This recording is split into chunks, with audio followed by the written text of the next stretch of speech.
Ginger's great savannah adventure. Once upon a time, deep in the heart of the vast African savannah, there lived a gentle and kind giraffe named Ginger. She stood taller than any tree, with her long neck stretching up to the sky, giving her a perfect view of the whole land. Ginger's home was a magical place, an endless stretch of golden grass that waved in the breeze, dotted with tall acacia trees where she could munch on her favorite snacks, tender, green leaves that no other animal could reach. Ginger loved the savannah and all her friends who lived there.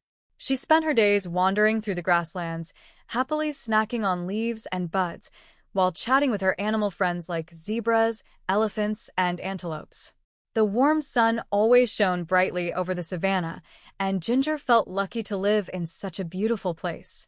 But one day, everything changed. The sun seemed hotter than ever, and the land became dry. The rain that usually made the grass grow tall had not fallen for a long time. The ponds and streams were drying up, and the once lush savannah was turning into a dusty desert. The leaves on the trees were fewer, the grass had withered, and the animals were starting to worry. The air was filled with the sounds of grumbling tummies, especially from Ginger's friend Mickey, the mischievous little monkey. One afternoon, while Ginger was nibbling on some leaves, she heard a tiny voice call from below. "Ginger, Ginger." It was Mickey, and he sounded desperate.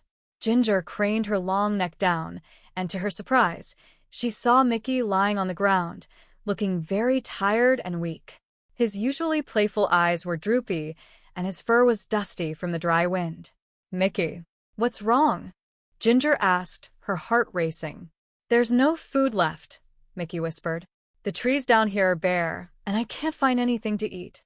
Ginger, being the kind-hearted giraffe she was, quickly plucked some fresh leaves from the highest branches and dropped them down to Mickey.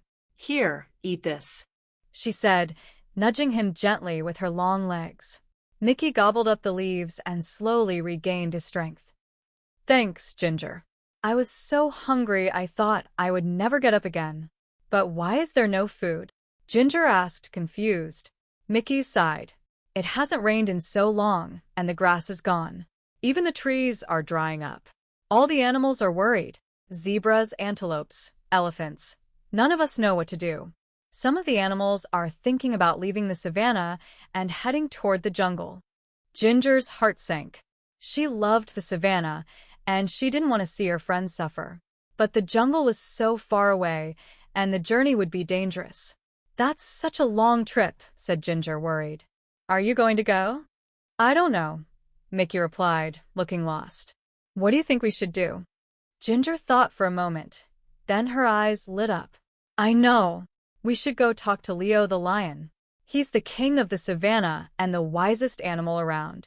He'll know what to do." But Mickey was still too tired to walk. "I can't make it, Ginger."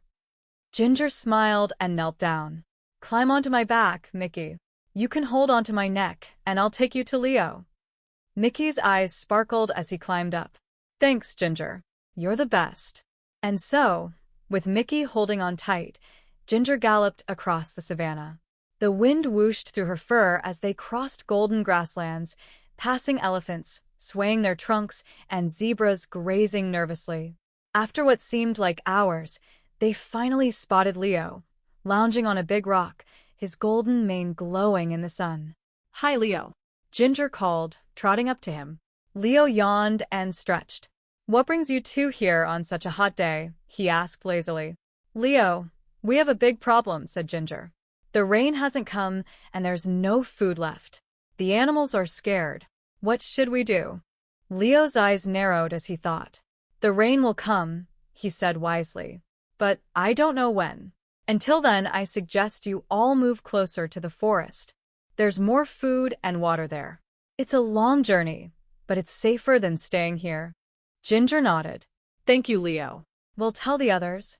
With that, Ginger and Mickey hurried back to the heart of the savannah, ready to share Leo's advice. But as they approached Ginger's favorite tree, they were greeted by an amazing sight. All the animals were already gathered there. Zebras, elephants, antelopes, and even Eddie the eagle were waiting for Ginger's return. "Why are you all here?" Ginger asked, surprised. Eddie the eagle heard you talking to Leo, said one of the zebras. He told us everything. So, you've all decided to make the trip to the jungle? Asked Mickey, still perched on Ginger's back. Yes, the animals said together. Will you lead us, Ginger? Ginger smiled. Of course I will. Let's go together. We'll keep each other safe. And so the great journey began. The animals walked across the dry savanna, led by Ginger, with Mickey acting as her lookout. The sun beat down on them, and their throats were parched, but they kept going, hoping to reach the jungle soon. Suddenly, a loud rumble echoed across the sky. Thunder, shouted the zebras, their ears twitching in fear. The animals stopped in their tracks, eyes wide with terror. Thunder meant lightning, and lightning could start a fire in the dry grass.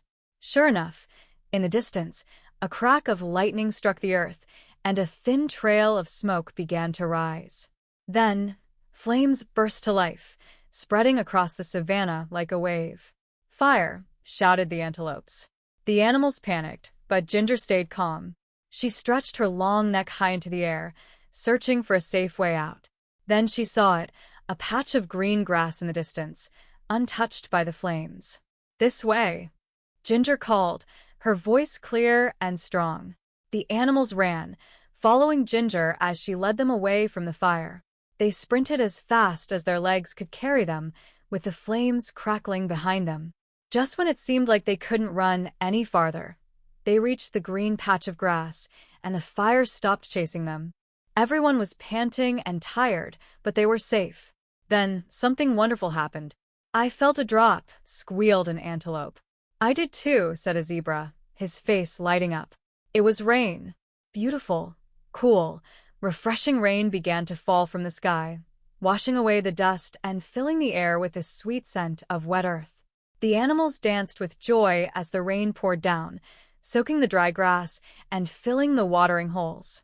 The fire was extinguished, and soon, the savanna would be green and lush again. Ginger smiled as she watched her friends celebrate. They didn't have to go to the jungle anymore. The rain had saved them. With a heart full of happiness, Ginger returned to her favorite tree. She reached up and plucked a juicy leaf from the top, savoring the taste. The savanna was her home, and now, thanks to her and her friends, it would always be a place of joy, laughter, and life.